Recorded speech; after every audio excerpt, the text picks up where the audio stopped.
तो दोस्तों एक बार फिर से आप सभी का स्वागत है आपके अपने यूट्यूब चैनल केमिकल टेक में। दोस्तों जैसा कि आप सब जानते हैं कि हम एक लेक्चर सीरीज को फॉलो कर रहे हैं जिसमें इंडियन ऑयल कॉरपोरेशन लिमिटेड में जो रिसेंटली एग्ज़ाम हुआ था उसके पेपर के बारे में हम डिस्कशन कर रहे हैं। हम इस पेपर का टेक्निकल पार्ट जो है उसकी एनालिसिस कर रहे हैं और ये वीडियो जो होने वाला है ये इस लेक्चर सीरीज का चौथा वीडियो होने वाला है। पिछले 3 वीडियोज़ में हमने लगभग 45 क्वेश्चंस को कवर कर लिया है और इस वीडियो से हम क्वेश्चन नंबर 46 से आगे मूव करेंगे। ठीक है, तो बिना देरी करते हुए हम क्वेश्चन नंबर 46 की तरफ बढ़ते हैं। तो क्वेश्चन नंबर 46 बोल रहा है, what is one advantages of the hydrofluoric acid alkylation process compare to the sulphuric acid alkylation process. तो ऑप्शन कह रहा है lower operating temperature, option B है higher isobutane to olefin ratio, option C है longer residence time in the reactor और option D है simpler reactor design due to high solubility of isobutane in HF। तो दोस्तों जैसा कि हम लोग जानते हैं कि जो HF होता है, हाइड्रोफ्लोरिक एसिड होता है, उसकी सोल्युबिलिटी आइसोब्यूटेन में बहुत ज़्यादा होती है। ठीक है, और इसमें सेपरेशन के ज़्यादा इश्यूज़ नहीं होते हैं, रिएक्शन रेट हाई होता है। तो इसलिए हम प्रेफर करते हैं हाइड्रोफ्लोरिक एल्काइलेशन प्रोसेस को over sulphuric acid alkylation process में, क्योंकि जो सल्फ्यूरिक एसिड एल्काइलेशन प्रोसेस होता है उसमें जो कोरोसिवनेस की दिक्कत हमें ज़्यादा आती है, इसकी वजह से मेंटेनेंस कॉस्ट हमारा बढ़ जाता है। इस वजह से हम हमेशा प्रेफर करते हैं HF एल्काइलेशन प्रोसेस को। तो क्वेश्चन नंबर 46 के लिए ऑप्शन डी सही हो जाएगा। अब बढ़ते हैं क्वेश्चन नंबर 47 की तरफ। What is the mathematical relationship between the flow rate Q and the pressure difference delta P. मतलब कि क्यू और डेल्टा पी के बीच में ये रिलेशन पूछा है। तो जैसा कि हम जानते हैं Q is equal to a alpha into root delta P होता है। इसमें कुछ सिंपल सा फॉर्मूला है और उसका ही स्टेटमेंट दिया हुआ, तो ऑप्शन सी सही हो जाएगा। क्वेश्चन नंबर 48 की तरफ बढ़ते हैं। Which of the following statement about distillation column is are correct. Okay, तो हमें देखना है कि इसमें से स्टेटमेंट कौन सा सही है। इसमें हमारे सामने 4 स्टेटमेंट सही हैं, उसके बाद हम ऑप्शन की तरफ जाएंगे। पहले स्टेटमेंट को देखते हैं। स्टेटमेंट कह रहा है कि packed column are generally preferred over tray column for handling large liquid loads. ये स्टेटमेंट तो गलत हो जाएगा, क्योंकि जो हमारा पैक्ड कॉलम होता है ना, वो ट्रे कॉलम की अपेक्षा कम लिक्विड लोड को हैंडल कर सकता है। ठीक है, और आगे बढ़ते हैं। स्टेटमेंट बी कह रहा है tray columns are more efficient than packed column for system with low liquid loads. तो जहाँ तक लो लिक्विड वाले सिस्टम लोड की बात होती है वहाँ पे हम ज़्यादातर पैक्ड कॉलम का यूज करते हैं, और जहाँ पे हाई लिक्विड लोड का हमें जो प्रोसेस होता है उसको करना होता है तो हम ट्रे कॉलम का यूज करते हैं। तो इसलिए स्टेटमेंट बी भी गलत हो जाएगा। स्टेटमेंट सी में देखते हैं, packed column typically provide a higher pressure drop than tray column for the same separation duty. ये भी स्टेटमेंट गलत है, क्योंकि जो पैक्ड कॉलम होता है वो ट्रे कॉलम की अपेक्षा कम ये प्रेशर ड्रॉप को प्रोवाइड करता है। इसलिए जो हमारा ट्रे कॉलम होता है उसमें ज़्यादा प्रेशर ड्रॉप होता है, तो ये ऑप्शन भी गलत हो जाएगा। ऑप्शन डी देखते हैं, tray columns are better suited for separation involving a wide range of feed composition and liquid rate. जो ट्रे कॉलम होता है उसमें हम वाइड रेंज ऑफ प्रोडक्ट्स को फॉर्म कर सकते हैं। डिफरेंट स्टेज से हम डिफरेंट टाइप के और डिफरेंट बॉइलिंग पॉइंट के जो हमारे पास प्रोडक्ट्स होते हैं उसको हम विड्रॉ कर सकते हैं। तो इस मामले में ये जो स्टेटमेंट डी है ये सही हो जाएगा। तो केवल स्टेटमेंट डी ही सही है, इसलिए इसका 48 का ऑप्शन ए सही हो जाएगा। बढ़ते हैं क्वेश्चन नंबर 49 की तरफ। तो क्वेश्चन 49 कह रहा है, what is the purpose of linearization in process modelling. मतलब प्रोसेस मॉडलिंग में लिनराइजेशन क्या होता है। तो जो दोस्तों लिनराइजेशन होता है यह कॉम्प्लेक्स नॉन लीनियर सिस्टम को लीनियर मॉडल्स के थ्रू सिंप्लीफाई करता है। तो इसलिए इसका ऑप्शन सी सही हो जाएगा, to simplify non linear system by approximating them with linear ones. तो दोस्तों क्वेश्चन नंबर 50 देखते हैं। क्वेश्चन नंबर 50 क्या कह रहा है, what is the key disadvantage of using the platinum zeolite catalyst compare to platinum chlorinated alumina catalyst. मतलब कि जो प्लेटिनम जियोलाइट कैटलिस्ट हम लोग यूज करते हैं उसका मेन डिसएडवांटेज क्या है। तो देख लेते हैं कि ऑप्शंस क्या दिया हुआ है। Greater requirement for hydrogen pressure, तो प्लेटिनम जियोलाइट कैटलिस्ट के साथ ये कोई डिसएडवांटेज नहीं है कि हाइड्रोजन प्रेशर पे कोई बहुत खास डिपेंड करता हो, इसलिए ऑप्शन ए तो गलत हो जाएगा। ऑप्शन बी देखते हैं, lower activity requiring higher reaction temperatures, ये ऑप्शन कुछ हद तक सही है। और देखते हैं option number C, higher sensitivity to impurities. तो जो इम्प्योरिटीज के प्रति सेंसिटिविटी होती है वो तो प्लेटिनम जियोलाइट कैटलिस्ट में भी होती है और प्लेटिनम क्लोरीनेटेड एल्यूमिनाइट कैटलिस्ट में भी होती है। तो किसी एक का एक की डिसएडवांटेज हो जाए ऐसा कह नहीं सकते, इसलिए ऑप्शन सी भी गलत हो जाएगा। ऑप्शन डी क्या कह रहा है, increased risk of Coke deposition. ये ऑप्शन काफ़ी हद तक सही लग रहा है, क्योंकि जो प्लेटिनम जियोलाइट कैटलिस्ट होता है ना, वो उसमें उस पोरस स्ट्रक्चर के कारण उसके अंदर जो कोक डिपोजिशन हो जाता है और इसकी वजह से वो कैटलिस्ट जो होता है उसकी एक्टिविटी है जो है वो कम हो जाती है, तो उसको हमको वापस से रीजनरेट करना पड़ता है। तो ये एक बड़ा डिसएडवांटेज है, लेकिन यहाँ पे ऑप्शन बी दिया हुआ है।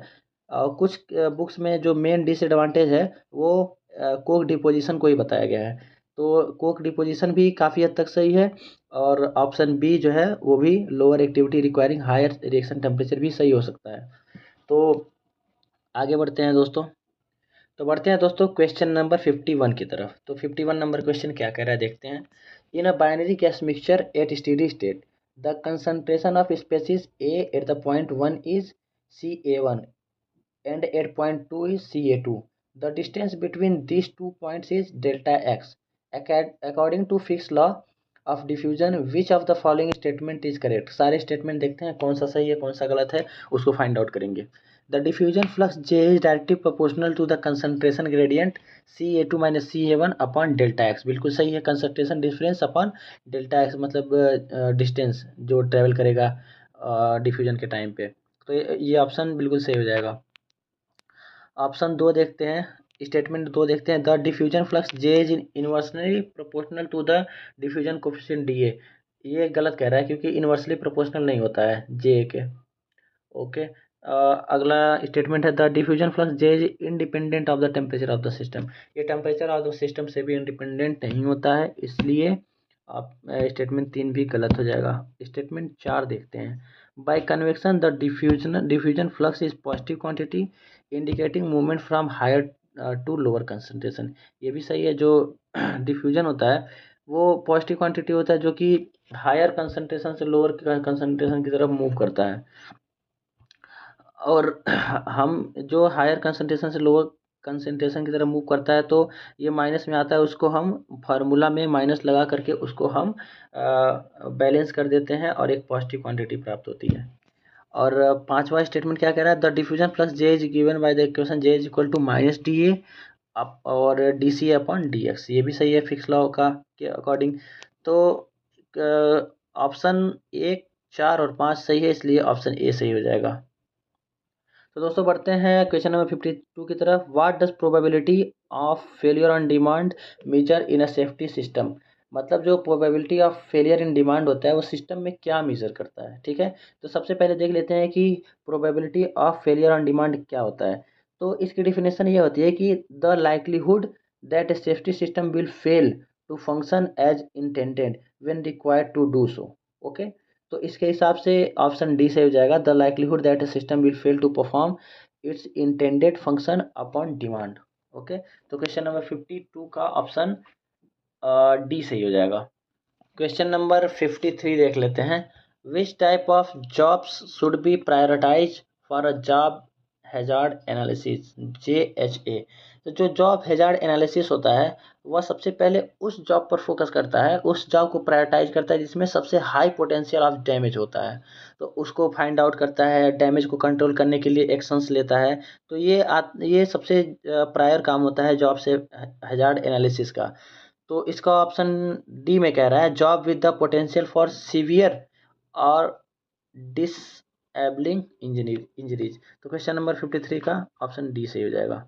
क्वेश्चन नंबर 54 की तरफ बढ़ते हैं, the main governing mode of heat transfer in the construction of a fire heater.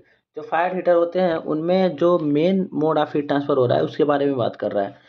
तो दोस्तों जो फायर हीटर्स होते हैं उनमें कन्वेक्शन सेक्शन एवं रेडिएशन सेक्शन दोनों ही important mode of heat transfer होते हैं। और जो रेडिएशन सेक्शन होता है जहाँ डायरेक्ट फिल्म के कांटेक्ट में प्रोसेस ट्यूब आती है, वहाँ पर रेडिएशन से हीट ट्रांसफ़र होता है, जो कि 40 to 60% हीट ट्रांसफ़र रेडिएशन में ही हो जाता है, और जो 30 to 50% हीट ट्रांसफ़र होता है वो कन्वेक्शन जोन में होता है। तो जो फायर हीटर होता है उसमें दोनों का बहुत इंपॉर्टेंट रोल होता है, कन्वेक्शन और रेडिएशन का। तो इसका ऑप्शन बी सही हो जाएगा, बोथ रेडिएशन एंड कन्वेक्शन।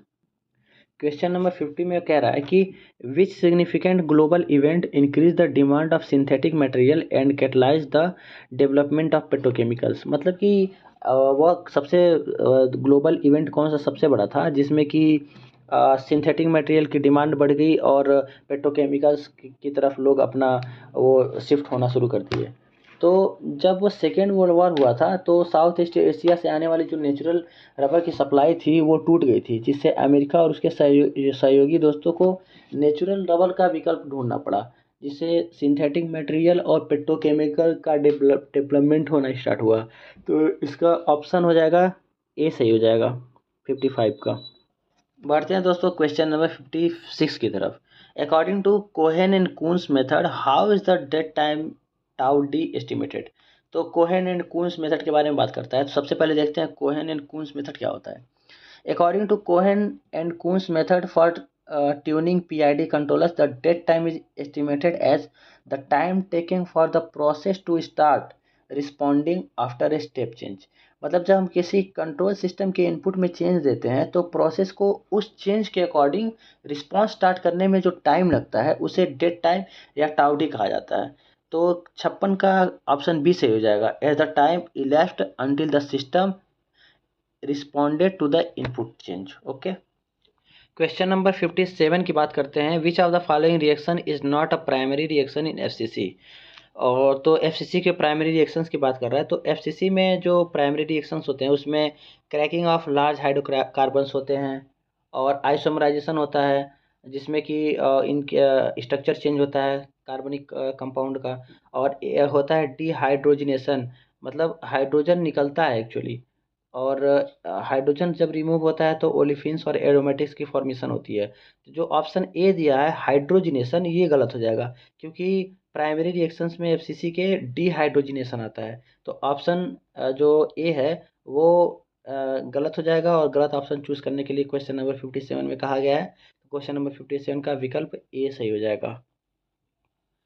बढ़ते हैं क्वेश्चन नंबर 58 की तरफ। विच of the following statement correctly distinguish between axial and centrifugal compressor. मतलब एक्सियल और सेंट्रीफ्यूगल कंप्रेसर के बीच में अंतर पूछ रहा है, उसी के आधार पर हमको ये सारे ऑप्शंस को फाइंड आउट करना है, इसमें से कौन सा करेक्ट स्टेटमेंट है। ओके, तो पहले ऑप्शन ए देखते हैं। Axial compressor operate by using rotating impellers to increase air velocity. ये ऑप्शन, ये स्टेटमेंट गलत हो जाएगा, क्योंकि इम्पेलर्स का यूज नहीं किया जाता है एक्सियल कंप्रेसर में एयर की वेलोसिटी बढ़ाने के लिए। और ऑप्शन बी देखते हैं। Axial compressor compress air by increasing its velocity and then converting it kinetic energy into pressure through और डिफ्यूजर। ये जो डिफ्यूजर वाला कॉन्सेप्ट है वो सेंट्रीफ्यूगल कंप्रेसर में यूज किया जाता है, और यहाँ पे एक्सियल कंप्रेसर दे रहा है, इसलिए ये स्टेटमेंट गलत हो जाएगा। ऑप्शन सी देखते हैं। Centrifugal compressor use rotating impellers to increase air velocity, which is then converted into pressure. While axial compressor increases air pressure by forcing air through a series of rotating and stationary blades parallel to the axis. ये option सही हो जाएगा, क्योंकि जो centrifugal compressor होता है वह air की वेलोसिटी बढ़ाने के लिए रोटेटिंग इम्पेलर्स का यूज करता है, जो कि फर्दर प्रेशर में कन्वर्ट हो जाते हैं। और जो एक्सियल कंप्रेसर होता है वो एयर का प्रेशर बढ़ाता है rotate through a series of rotating and stationary parallel to the axis blades होते हैं, उसके आधार पे ये एयर को फ्लो करवाता है। तो इसलिए ऑप्शन सी सही हो जाएगा। ऑप्शन डी पर भी एक बार नज़र मान लेते हैं। Centrifugal compressor compress air by forcing it through rotating stationary blades parallel to the axis. इसमें भी ये गलत हो जाएगा, क्योंकि सेंट्रीफ्यूगल कंप्रेसर के साथ ये एक्सियल कंप्रेसर का स्टेटमेंट दे रहा है। तो क्वेश्चन नंबर 58 का ऑप्शन सी सही हो जाएगा। क्वेश्चन नंबर 59 देखते हैं। What role does naphtha play in petrochemical processing within refineries. Option A दे रहा है it is use as a feedstock in pyrolysis to produce ethylene या प्रोपाइलिन। ये सही बात है, क्योंकि जो नेफ्था होता है उसको फीड स्टॉक के रूप में यूज किया जाता है एथिलीन और प्रोपाइलिन का यूज प्रोडक्शन करने के लिए। और ऑप्शन बी देखते हैं। It is employed as a fuel in refining heating process. Fuel के तौर पे यूज नहीं किया जाता है इसको मेनली। और it is primary use for catalytic reforming to increase octane number.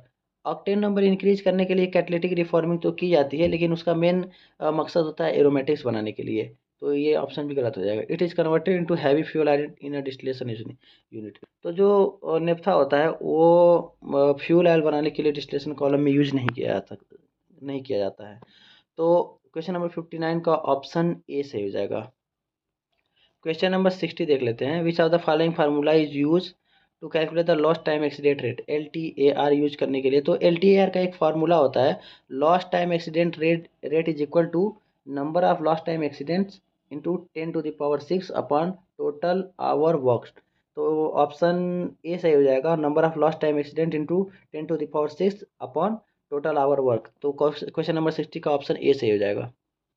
तो दोस्तों ये वीडियो को अब यहीं पे हम लोग कंक्लूड करेंगे, क्योंकि ये वीडियो काफ़ी लंबा हो जा रहा है। और जो लेक्चर सीरीज हमने स्टार्ट किया है इसके लगभग 4 पार्ट्स हो चुके हैं, और लगभग हमारा 75% जो है ना, 75 to 80% हमारा जो कवर हो गया टेक्निकल पोर्शन इस एग्ज़ाम पेपर का।